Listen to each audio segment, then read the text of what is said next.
At ganun din po sa ating mga magulang na narito at sa mga bata na siyempre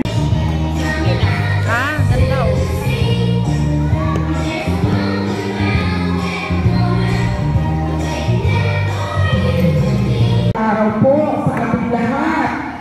Ayan, ano? So, ang bawat isa, alam kong masaya sa ating mga anak. Lalo na po yung mga anak ay firstborn. Sino po mga anak dito ay ano? Yung panganay po, meron ba? Wala kayo, no? Ayan, no?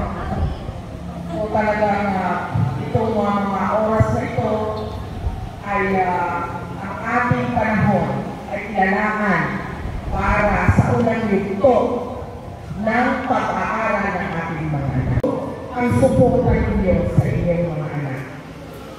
Ito po yung early child care development sa age po ng 1 to 5. Ano po? May 5 years old po ba? 4? Okay. Dito talaga tinuturo yung sinasabi natin yung holistic approach po sa mga bata.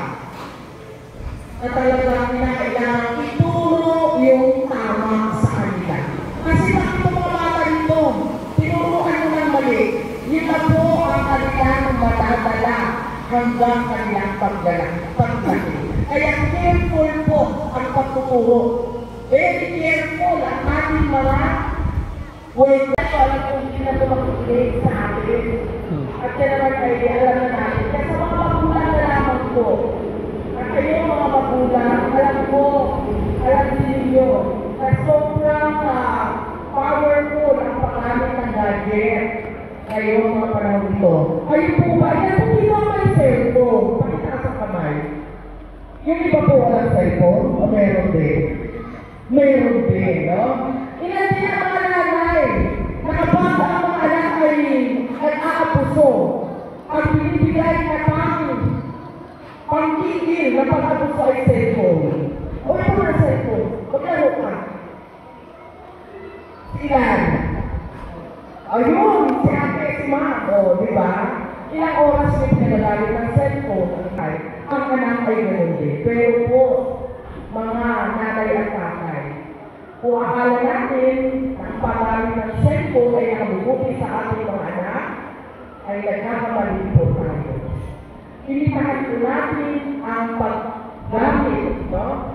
Ang pagpapalaro ng cellphone sa ating mga anak.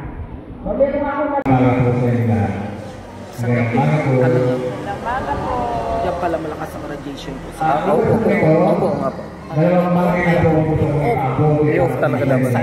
At sa paanan, sa pagsawin po niya. Congratulations sa mga bata, sa mga magulang. Kaya-kaya na po sa tulong ng pamahalaan, ng inyong tulong, ng lahat na sakay na pamahalaan ng barangay, bayan, probinsya, marami na po kayo ng tulong. Kaya po ang hapon ay kinaabot din lagi na si Mahalayo pagtagaan po pagtiisan ng makatapos mga bata. Ano po? Ginawang po, hindi po. Congratulations, maraming salamat at magandang araw po. Ay magpunan ang mga pangangailangan ng mga daycare centers natin. Lalo-lalo na po ang ating mga natutubo. Sapagkat gusto naman natin na mga maging dinalidad. Ang sabi nga sa ating tema, bawat bata matibay, dekalidad na edukasyon at maging gabay. Paano po naman magiging dekalidad kung hindi naman po mapunan ang pangangailangan ng mga daycare centers?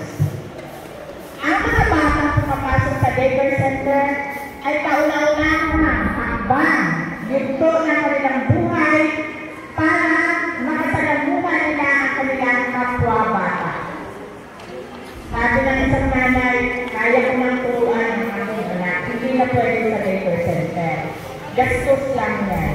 Pero ang totoo po mga nanay, iba-iba po, mga magulang, iba-iba po ang matututunan ng mga bata na pumapasok sa daycare center.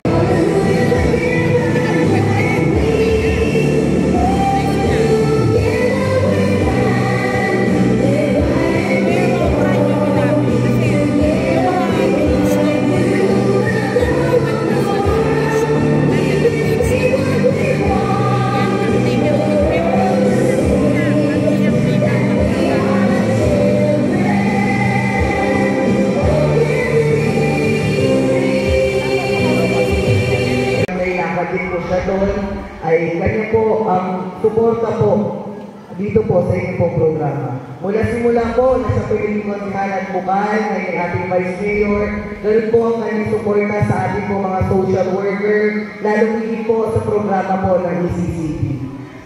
Isa po sa ating ating Vice Mayor, nasuportahan po ang sektor ng edukasyon.